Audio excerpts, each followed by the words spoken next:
Hola tout le monde, aujourd'hui je reviens pour une vidéo un peu différente.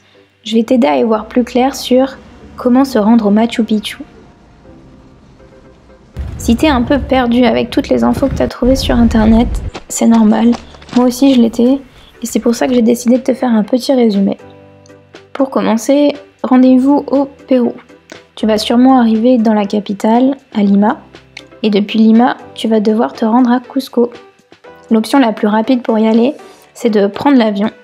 Tu vas facilement trouver tes billets avec des compagnies comme LATAM, Sky Airlines ou Biba Air. Compte à peu près 1h30 de vol et pour les prix entre 34 $ et 45 $. Bon, bien sûr, c'est juste un prix approximatif, ça dépendra surtout de la période à laquelle tu vas voyager et de combien de temps à l'avance tu vas réserver ton billet. Après, si tu as du temps et que tu as envie de profiter du paysage, tu peux aussi opter pour le bus. D'ailleurs, si tu comptes voyager en bus au Pérou, je te conseille de regarder sur le site internet Redbus. Ici, par exemple, tu peux voir sur ce site qu'il y a différentes compagnies qui proposent le trajet Lima-Cusco. Le temps de trajet, il est certes plus long qu'en avion, je te l'accorde, parce que là, il y en a pour 21h, 22h de bus. Bon, pour le prix, c'est un peu moins cher, mais là encore, ça dépend des périodes.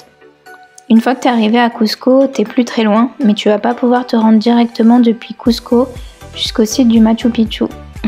Ouais, ce serait beaucoup trop simple. Et c'est là que les choses se compliquent un peu.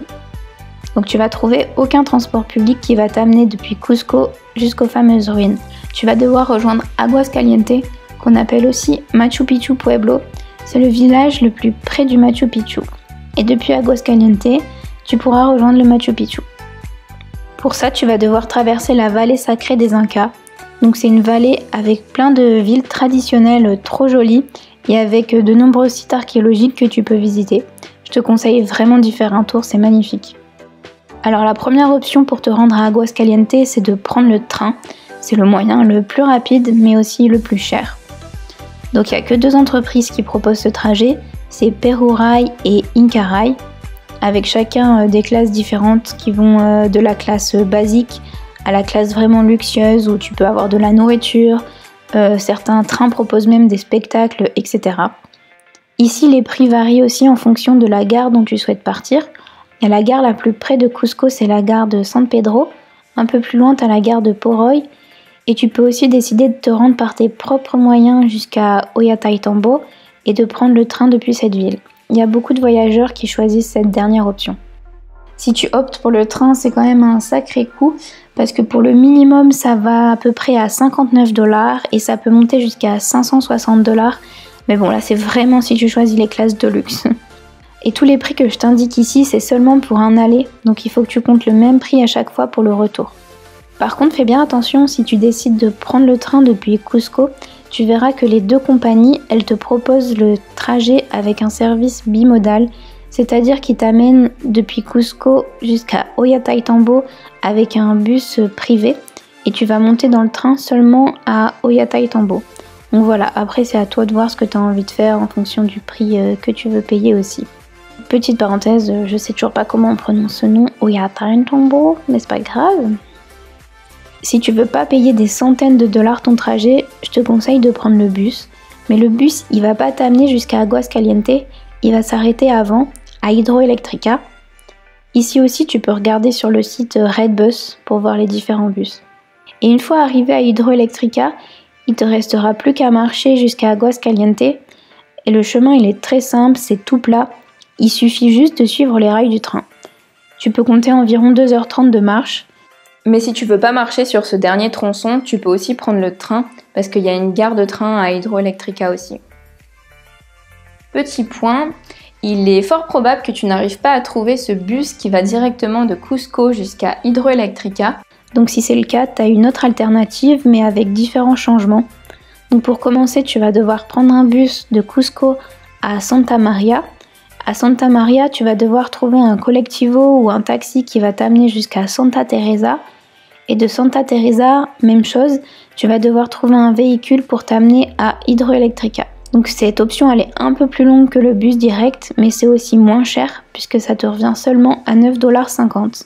Bon, ça c'est si tu arrives à négocier, parce que fais bien attention quand tu seras à Cusco et que tu chercheras un transporteur pour aller à Santa Maria, ils vont vraiment te donner des prix excessifs. Donc faudra trouver la bonne compagnie ou alors essayer de négocier un peu les prix.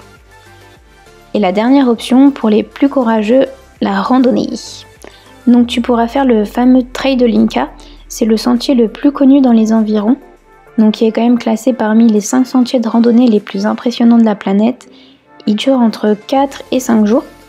Sinon, tu as d'autres randonnées que tu peux faire qui sont plus ou moins longues et qui demandent plus ou moins d'organisation.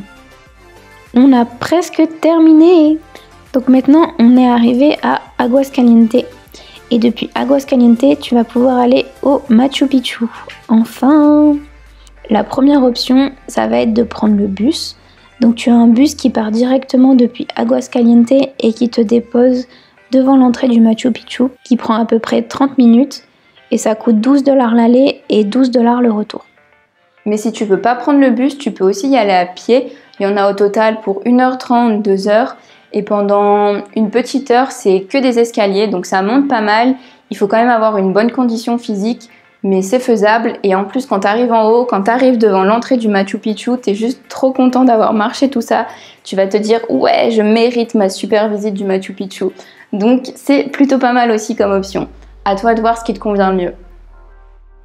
Comme tu peux le constater, tu as pas mal de choix. Donc maintenant, tu n'as plus qu'à voir la solution qui te semble la plus adaptée à ton budget, à tes envies et aussi du temps que tu as à ta disposition.